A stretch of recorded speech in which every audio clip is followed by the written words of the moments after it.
नमस्कार दोस्तों, बोलता ज्ञान में आपका एक बार फिर स्वागत। हमारा अतीत या हमारा पास्ट हमारे जीवन का एक अभिन्न अंग है और इसको हम अपने आप से अलग नहीं कर सकते और करना जरूरी भी नहीं है। कभी कभी अपने अतीत में जाकर हम उन मेमोरीज को जीते हैं जो हमें एक सुखद अनुभव देती है और हम मन ही मन मुस्कुराते हैं। बहुत बार हम अपने पास्ट से सीख भी लेते हैं कि कोई गलती अगर हमसे हुई हो तो उसे हम अपने प्रेजेंट या फ्यूचर में ना दोहराएं। इतना तक तो ठीक है, लेकिन दोस्तों प्रॉब्लम वहां शुरू हो जाती है जब हम अपने अतीत से बाहर नहीं निकलते और उसमें रहना शुरू कर देते हैं। हमें उन पुरानी बातों का एडिक्शन हो जाता है और वो हमारे आज और आने वाले कल पर प्रतिकूल असर डालता है। अब हम कुछ एग्जाम्पल्स के जरिए समझते हैं कि ये सिस्टम काम कैसे करता है। मान लीजिए आप अपने स्कूल या कॉलेज के दिनों में बहुत फेमस थे, आपके बहुत सारे दोस्त थे, आपने एक अच्छा समय व्यतीत किया, लेकिन आज की परिस्थितियों में चीजें उतनी अच्छी नहीं हैं। आप एक स्ट्रगल के दौर से गुजर रहे हैं। आपके पास जो नौकरी थी वो किसी कारणवश चली गई और आप एक डिप्रेशन के मोड में हैं। और ये वो समय है जब आप अपने पास्ट के बारे में सोचते रहते हैं कि कितना अच्छा समय था जब सब कुछ था आपके पास सिवाय चिंता के। अच्छे दोस्त, एक study girlfriend, parties, picnic, life, सब कुछ बहुत अच्छा था।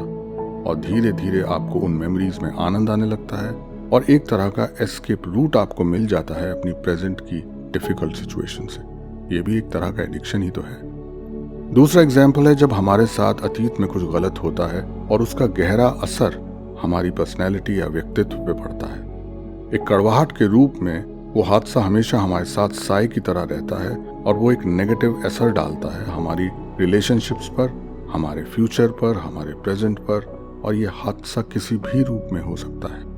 एकेडमिक फेलियर या फिजिकल अब्यूज या किसी खास ने आपको धोखा दिया हो या फिर कोई एक्सीडेंट या घर में पारिवारिक अशांति। कई बार रिश्तेदारों में दुश्मनी भी जो है वो भी आगे चलकर हमारे व्यक्तित्व पे असर डालती है। और इस लिस्ट का कोई अंत नहीं है, ये निर्भर करता है सबकी अपनी अपनी सिचुएशन पर। इन दोनों तरह के एग्जाम्पल में से एक चीज कॉमन है कि आप अपने पास्ट या अतीत के बंधक बन जाते हैं। दोस्तों ये एक प्रॉब्लम है जिसको सॉल्व करना बहुत जरूरी है।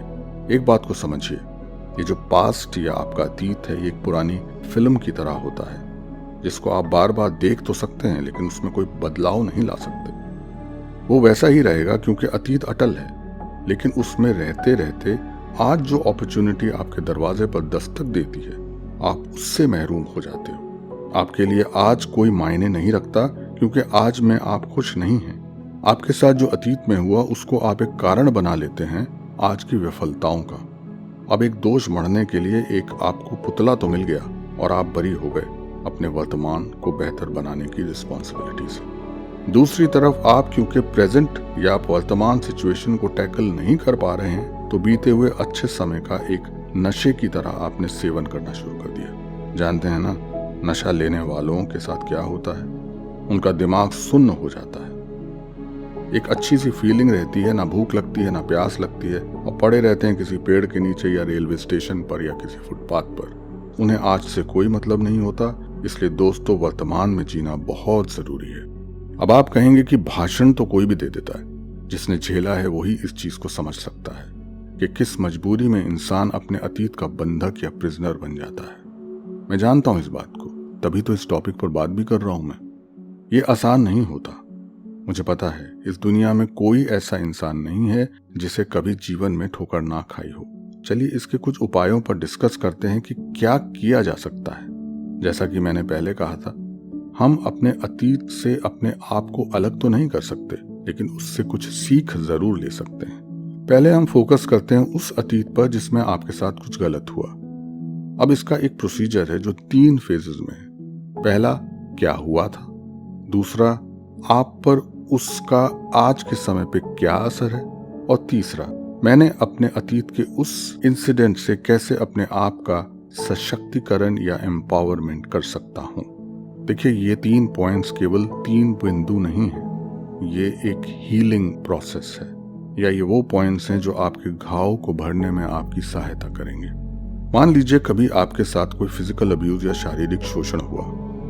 ये पहला पॉइंट है, यानी क्या हुआ था। उस शोषण की वजह से आप अपने आज को नहीं जी पा रहे हैं, आपकी दूसरों के साथ रिलेशनशिप भी नॉर्मल नहीं हो पा रही है, क्योंकि एक आघात, एक डंक आज भी आपको तकलीफ देता है। इस बात को सालों गुजर गए, मगर आज भी आप अपने अतीत से निकल नहीं पा रहे हैं। यानी ये है पॉइंट नंबर 2। इसका मतलब आप पर उसका आज के समय पे क्या असर है। अब आपको करना क्या है, यानी पॉइंट नंबर 3। जानते हैं इंसान के पास एक वरदान है जो जानवरों के पास नहीं है, और वो वरदान है चॉइस का। वो चुन सकता है। आज आपको चुनना है कि आप क्या चाहते हैं। आप इस पीड़ा से बाहर आना चाहते हैं या नहीं। अगर आपने ये वीडियो यहाँ तक देख लिया है तो ये इस बात का प्रमाण है कि आप एक सोल्यूशन ढूंढ रहे हैं, लेकिन इस चीज का एहसास करना आपके लिए जरूरी है। सबसे पहला कदम जो आपको उठाना है वो है उस शख्स को माफ कर देना जिसने आपके साथ बुरा किया। मैं जानता हूं ये आसान नहीं है, लेकिन ये आप उसके लिए नहीं, अपने आप के लिए कर रहे हैं। माफ करने का मतलब ये नहीं होता कि आप उसके पास जाएंगे और उससे कोई रिश्ता जोड़ेंगे। नहीं, बस आपको सच्चे दिल से उसे माफ कर देना होगा, क्योंकि ये आपके अंदर उसके प्रति जो नफरत है वो आपको जीने नहीं दे रही। इसलिए उस नफरत को निकाल फेंकना जरूरी है। ये जरूरी है क्योंकि वो आज भी आपके जीवन का हिस्सा है उस नफरत के रूप में। वो आज भी आपके जीवन को प्रभावित कर रहा है दूसरों से रिलेशनशिप के रूप में। लाइफ में आगे बढ़ना बहुत आवश्यक है और इसके लिए ये जरूरी है कि आप बंधन मुक्त हों, और ये एक बंधन है जिससे आपको मुक्त होना है। जब आप माफ कर देंगे तो खुद आपको हल्का महसूस होगा। इसके बाद आपको खुद से प्यार होने लगेगा। आपकी कोई गलती नहीं थी। शरीर तो नाशवान है, स्वच्छता तो मन की जरूरी है, और आपका मन निष्कलंक है। ये दोहराइए बार बार। जब आप ऐसा करेंगे तो आपका रिश्ता खुद ब खुद दूसरों से बेहतर होना शुरू हो जाएगा, क्योंकि फिर आप आजाद होंगे। हर इंसान हैवान नहीं होता। दुनिया इतनी बुरी नहीं है जितना हमारा एक एक्सपीरियंस उसे बना देता है, और ऐसा करने से आप अपने आप को एम्पावर करेंगे। यही रूल और परिस्थितियों में भी लगेगा। बहुत से घरों में डोमेस्टिक वायलेंस बहुत है। माँ बाप के झगड़े जिसमें बाप हावी हो जाता है। आप माफ कर दीजिए और दृढ़ निश्चय कीजिए कि आपकी आने वाली संतानों पर आप ये दुष्प्रभाव नहीं पड़ने देंगे। अब हम बात करते हैं उन लोगों के बारे में जो आज की परिस्थितियों से घबराकर जो अपने सुखमय अतीत का नशा करने लगते हैं। देखो दोस्तों, तुम्हारी प्रॉब्लम अतीत में नहीं आज में है, इसलिए फोकस आज पे करना पड़ेगा। अतीत अपने आप छूट जाएगा। एक लिस्ट बनाओ उन बरकतों की जो तुम्हें पिछले 3-4 सालों में मिली। तुम देखोगे कि तुम्हारा वर्तमान अभी भी इतना बुरा नहीं है, और एक बार इस सिद्धांत को समझ लिया तो एडिक्शन अपने आप छूट जाएगा। कई बार हमको अपने दिमाग को कंप्यूटर की तरह रिबूट करने की जरूरत पड़ती है। विचार एक चक्रव्यूह की तरह हमारे चारों तरफ घूमते रहते हैं। इन विचारों से हमें अपने आप को डिस्कनेक्ट करना पड़ता है।